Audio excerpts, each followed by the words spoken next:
Hola amigos, hola amigas, ¿os preguntáis por qué China está llegando a ser lo que está llegando a ser? Pues quedaros a ver el vídeo. Para poner en contexto por qué China ha llegado a ser lo que es, vamos a ver por qué Estados Unidos llegó a ser lo que fue.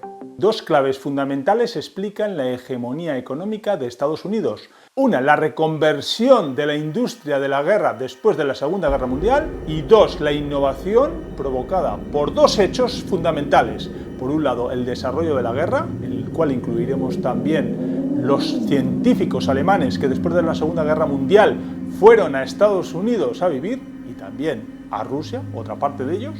Y la innovación por la carrera espacial de llegada a la Luna. Apareció como una forma de desviar la atención en el conflicto con la Unión Soviética en esa escalada nuclear. Pero que en mi opinión Estados Unidos no supo rentabilizar, digamos que ofreció al mundo en formato código abierto, compartió con todos. Y es que sí, amigos, amigas, Estados Unidos estuvo a punto de quebrar económicamente después de la Segunda Guerra Mundial debido al gran esfuerzo económico que tuvo que realizar. Y una vez acabada la guerra, ¿qué hacer con toda esa industria reconvertida a industria de guerra? Pues hubo que pensar. Y una de las formas que salvó a Estados Unidos de la quiebra total fue la reconstrucción de Europa y de Japón. Gracias, amigo americano, por cierto.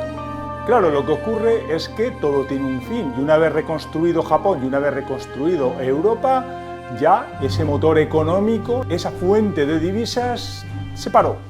Por otro lado, Europa y Japón, una vez reconstruidos, fueron el lugar predilecto donde las multinacionales americanas se instalaron.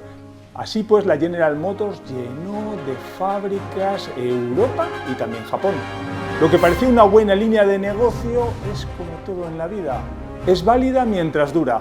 Fijaros, Europa y Japón tenían unos costes menores que Estados Unidos, con lo cual parecía lógico externalizar de esa forma la fabricación de vehículos. Sin embargo, la alta cualificación de la gente que trabajaba en Japón y en Europa provocó algo inesperado.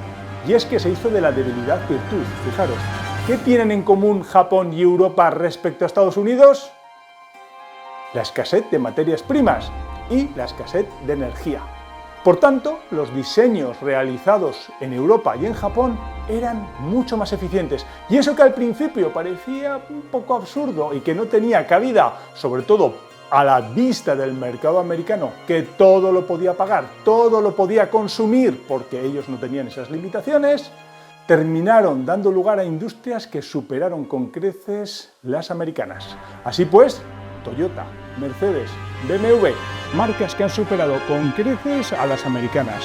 Y esto generó una debacle en la demanda de productos americanos, con la quiebra consiguiente de dichas empresas. Por tanto, había que seguir generando tensión en el mundo para poder seguir fabricando armas. Y de ahí viene el bloque OTAN. Vamos a defendernos de ese enemigo que era la Unión Soviética con todos sus aliados.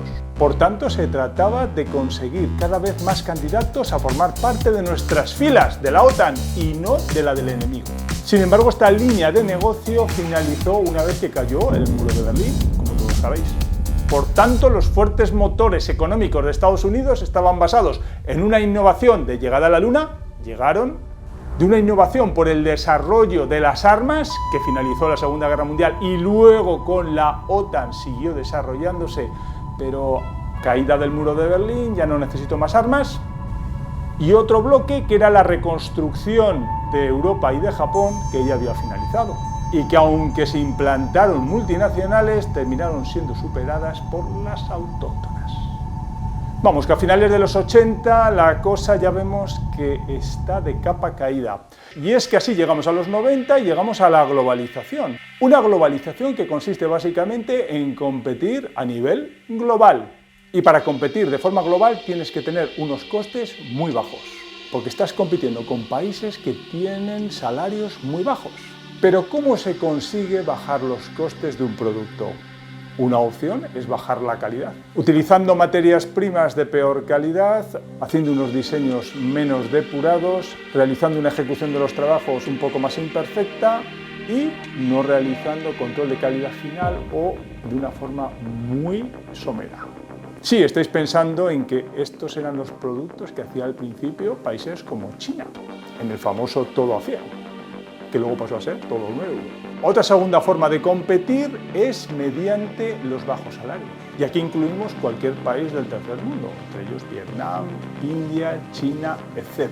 Hasta aquí, por lo tanto, no vemos cómo se ha producido el milagro chino, porque esta segunda opción es común a demasiados países, tristemente.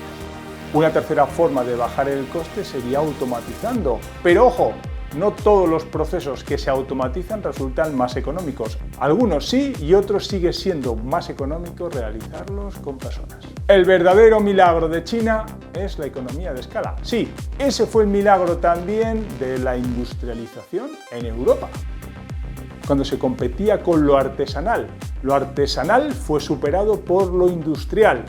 ¿Por qué? Porque se fabricaban más unidades mediante la máquina de vapor. Multitud de trabajos pasaron de realizarse estrictamente a mano a con la ayuda de máquinas de vapor. Haremos un pequeño inciso para explicar que el coste de fabricación es coste fijo más coste variable. El coste fijo es independiente del número de unidades que fabriquemos, mientras que el coste variable es el originado por cada unidad producida.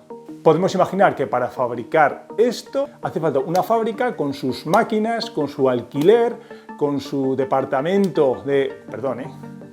Esos son costes fijos. Y por otro lado están los costes variables, que sería la cantidad de material que consumo para construir esto, la cantidad de pintura, la cantidad de energía que se consume para fabricar cada unidad, entre otras cosas. Por lo tanto, fijaros, economía de escala implica que si fabricamos más unidades, el precio baja. No baja el precio variable en principio, luego veremos que sí que puede bajar algo, porque si se fabrican demasiados podemos negociar muy bien las materias primas con precios más bajos y por tanto el precio variable también bajaría, si es que es todo ventajas.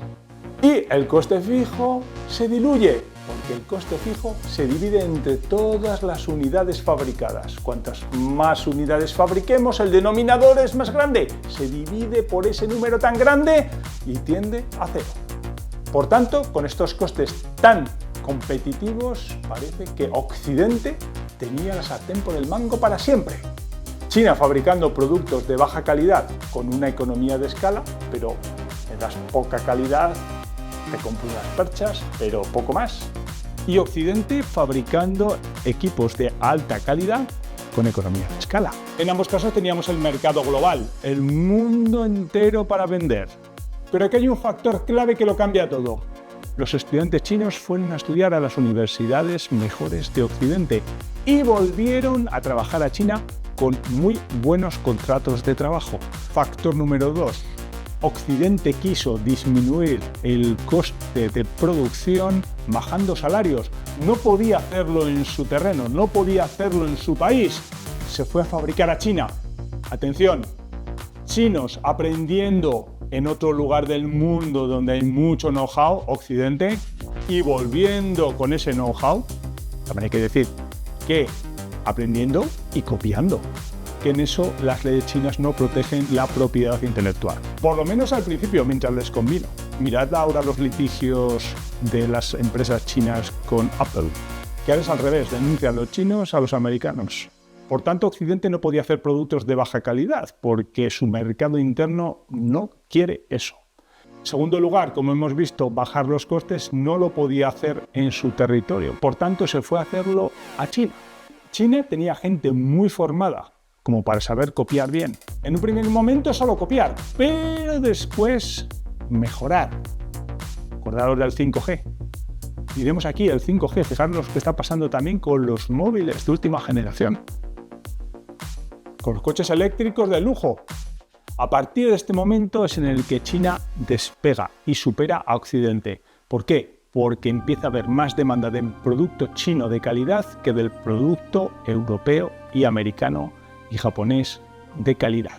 ¿Por qué? Porque es igual de bueno y es más barato. Y a partir de aquí sucede todo. Si hay más demanda de tu producto, significa que si fabricas más unidades, venderás más. La siguiente es fabricar más, crecer en tu capacidad productiva, crecer tus fábricas. ¿Y cómo se crece la capacidad de producción de una fábrica? reinvirtiendo en las instalaciones periódicamente. En Occidente, parte de los beneficios de las empresas van para la propia empresa y otra parte van para los accionistas.